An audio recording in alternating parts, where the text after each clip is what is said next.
Nampahafantarina androany ihany koa ny fisian'ilay boky vaovao Gros izay mivoaka isam-bolana miresaka ary manasongadina ny sehatry ny fampandrosoana eto an-toerana. Izy ity dia hozaraina amaim-poana ho an'ireo androm-panjakana ny ministera ary ireo mpiara-miombonantoka rehetra.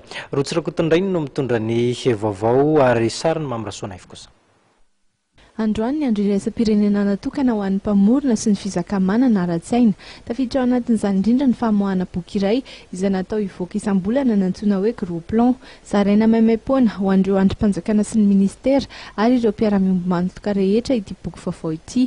Ny SMC na ny Services Management Consultancy nanonta ny boky izay ahitana 20 pejy eo.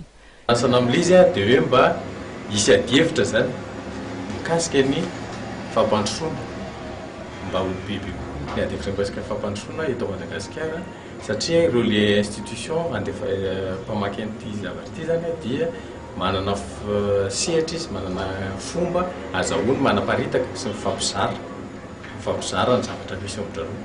Reny vaovao reny matetika tsy tratran'ny olona, tsy accessible zany ho an'ny olona tsotra satria misy information technique any anatin'ireny izay tsy voavakintsika. Dia isika zany ity groupement ity zany miverina hoe hivohy an'ireny vaovao teknika ireny mba ho takatry ny olona ilay izy, mba ho azon'ny olona vakiana ka hisian'le adihevitra mikasika ny fampandrosoana.